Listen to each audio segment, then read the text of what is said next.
Assalamualaikum dan salam sehati sejiwa. Satu siasatan menyeluruh akan dilakukan bagi mengenal pasti punca dua tahanan lolos ketika dibawa ke Mahkamah Magistrate Kuching Selasa lepas. Timbalan Ketua Polis Daerah Kuching, Superintendent Ernest John berkata, malah anggota polis yang bertugas ketika itu akan disiasat di bawah Seksyen 223 atau 224 Kanun Keseksaan kerana cuai menyebabkan suspek berjaya melarikan diri. Punca sebenarnya sekarang ini kita pandang serius.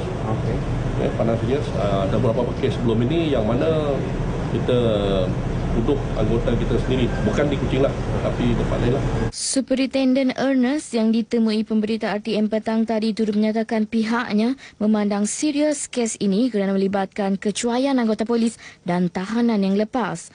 Dalam kejadian Selasa lepas, dua orang tahanan reman dilaporkan lolos dari tahanan polis di Mahkamah Kuching kerana tidak berpuas hati dengan keputusan lanjutan reman. Polis telah berjaya menangkap semula seorang daripada dua suspek berkenaan, manakala usaha untuk mengesan seorang lagi tahanan berusia 39 tahun masih diteruskan. Peningkatan jumlah kemalangan di jalan raya telah menjadi ancaman serius di negara ini.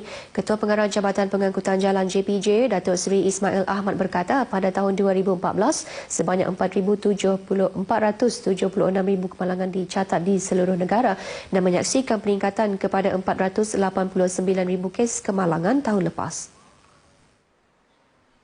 Datuk Seri Ismail turut memberitahu daripada 489,000 kes kemalangan tahun lepas, seramai 6,706 orang maut. Jelasnya, Malaysia sebagai sebuah negara yang tiada pergolakan seperti peperangan, masalah kebuluran atau bencana alam seperti negara-negara lain sehingga menyebabkan beribu-ribu kematian, maka jumlah tinggi kemalangan maut disifatkan sebagai satu ancaman.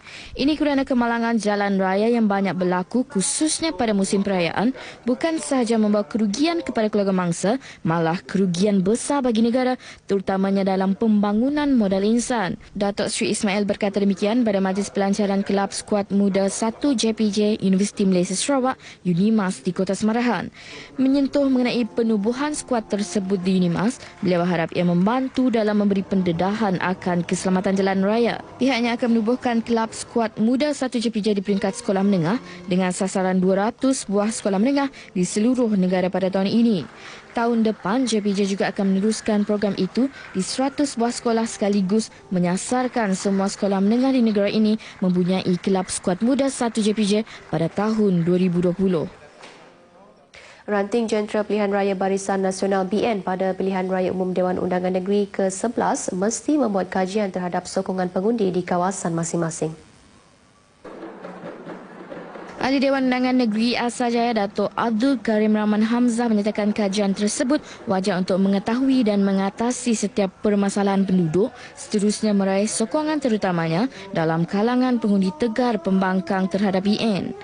Bagi Dun Asajaya, jelas beliau meskipun tidak pernah kalah kepada pembangkang, namun jumlah penyokong tegar seramai 2,000 orang masih direkodkan sejak PRU Negeri 2011 lalu. Bagaimanapun, beliau menambah bahawa rekod pada PRU Dun Sarawak yang lalu juga mencipta satu sejarah kepada Dun N15 yang menang di kesemua saluran mengundi. Beliau memberitahu demikian pada majlis kesyukuran kemenangan Barisan Nasional N15 Asajaya di Kuching. Pada majlis itu, beliau yang juga Menteri Muda Belia dan Sukan menyumbang seunit mesin ultrascan bernilai RM75,000 kepada Klinik Kesihatan Asajaya. Convocation Pendidikan Prasekolah Siri ke-11 akan mengetengahkan tema All Children Can Speak English selaras dengan hasrat kerajaan negeri yang telah menetapkan bahasa tersebut sebagai bahasa rasmi kedua negeri. Menteri Kebajikan Wanita dan Kesejahteraan Masyarakat Datuk Fatimah Abdullah bagaimanapun menjelaskan objektif konvensyen kali ini masih dikekalkan iaitu meningkatkan profesionalisme guru pendidik awal kanak-kanak ke arah melahirkan modal insan berkualiti. Ujarnya seramai 500 peserta dijangka menyertai konvensyen 3 hari itu yang akan diadakan di Sibu pada 23 hingga 25 September tahun ini. Beliau memberitahu demikian kepada pemberita pada sidang media selepas mesyuarat bersama bersama ahli Majlis Pembangunan Pendidikan Awal Kanak-Kanak Sarawak di Kuching. Antara pengisiannya, pembentangan kertas kerja, forum dan bengkel.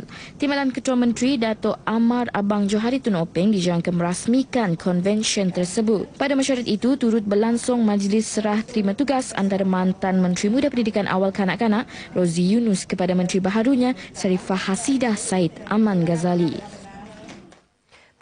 Pensyarah serta penuntut Institut Pengajian Tinggi IPT dan Universiti di Sarawak yang berdepan dengan masalah kekurangan geran penyelidikan boleh mencuba untuk memohon bantuan daripada kerajaan negeri. Mencadangkan demikian, Ahli Dewan Undangan Negeri Adun Telian Yusim Nosh Balo berkata, antara agensi maupun pihak yang boleh diminta bantuan termasuk Lembaga Pembangunan Koridor Wilayah Rekoda di bawah inisiatif Koridor Tenaga Diperbaharui Sarawak Skor termasuk Yayasan Sarawak.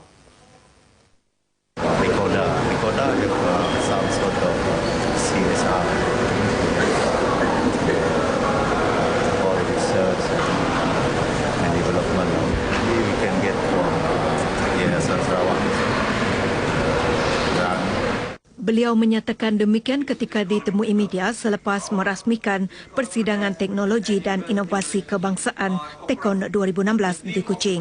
Persidangan 3 hari itu menjadi satu platform strategik kepada para ahli akademik, penyelidik dan pengguna inovasi untuk berkongsi idea-idea kreatif, cabaran dan produk-produk yang nilai komersialnya tinggi.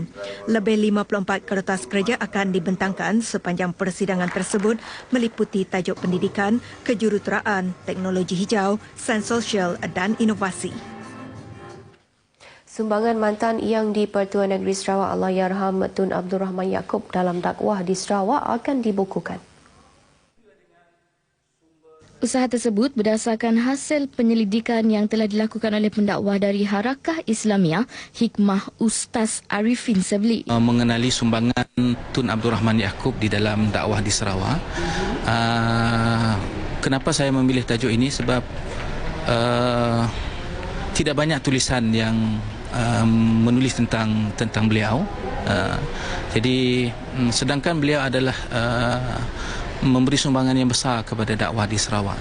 Beliau yang ditemui RTM selepas menyampaikan hasil kajian tersebut di Pustaka Putrajaya Kuching turut menyempurnakan penyerahan salinan naskah kajian berkenaan kepada isteri Allahyarham Tun Abdul Rahman Yaakob Toh Puan Datuk Patinggi Hajah Hayati Haji Ahmad. Majlis tersebut anjuran Pusat Penerangan Islam IIC dan Perpustakaan Negeri Sarawak bagi perkongsian hasil penyelidikan tentang Islam di Sarawak.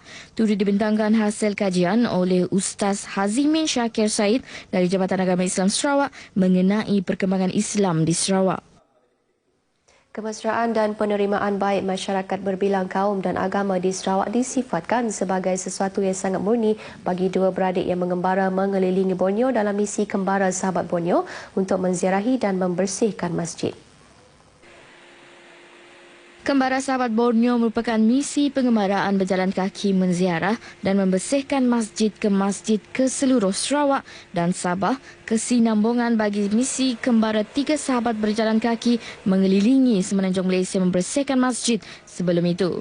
Bagi Ketua Pengembara Anas Aiman Jafri, pengembaraan kali ini bagi mengeratkan silaturahim antara masyarakat semenanjung, Sabah dan Sarawak meraihkan saudara semuslim di negeri ini selain mempelajari sejarah setiap masjid dan mengenali lebih dekat kehidupan masyarakat setempat.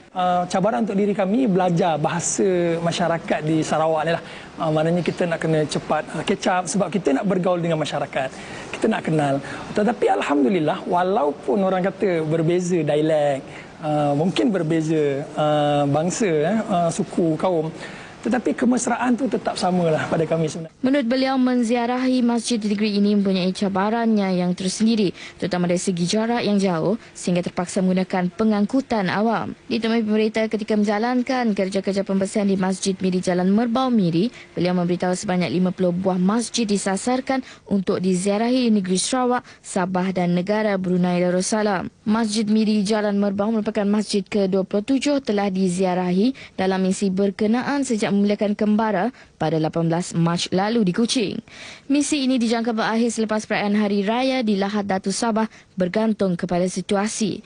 Sementara itu, pengurusi masjid merangkap Setiausaha Eksekutif Lembaga Amanah Kebajikan Melayu Miri, Jamil Bujang memberitahu Kerja kesukarelaan yang dilakukan oleh dua beradik itu amat dihargai dan disambut baik oleh pihak masjid dengan harapan lebih ramai yang akan mengikuti jejak langkah murni itu. Kita berharap lebih ramai lagi, terutamanya generasi muda, remaja yang mendekati masjid bukan saja untuk beribadat tetapi untuk menjalankan program-program gotong royong, pembersihan dan sebagainya. Masjid Miri Jalan Merbau merupakan antara masjid tertua di Miri yang telah didirikan oleh Lembaga Amanah Kebajikan Melayu Miri pada tahun 1955. Masjid ini masih lagi berdiri megah di Jalan Permaisuri dan Jalan Merbau Miri yang boleh menampung kira-kira 200 jemaah pada satu-satu masa. Seterusnya kita beralih ke segmen agenda hari ini.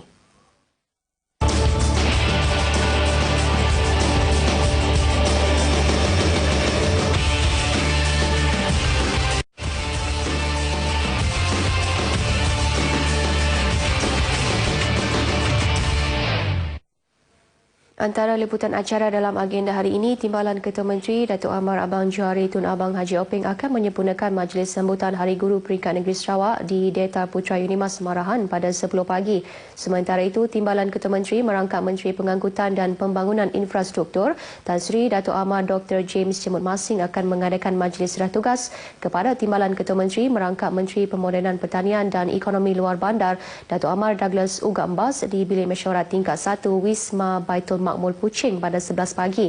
Manakala Menteri Muda Pendidikan Awal Kanak-Kanak dan Pembangunan Keluarga Sharifah Sidah Said Aman Ghazali akan menyempurnakan majlis penutupan rasmi pertandingan pidato 1 Malaysia Peringkat Negeri Sarawak 2016 di Auditorium Pustaka Negeri Sarawak Kuching pada 10.45 pagi. Baik, saudara, demikian antara liputan acara dalam agenda hari ini. Dan untuk berita seterusnya, kita bersama Dilailah di Angkasa Puri. Silakan.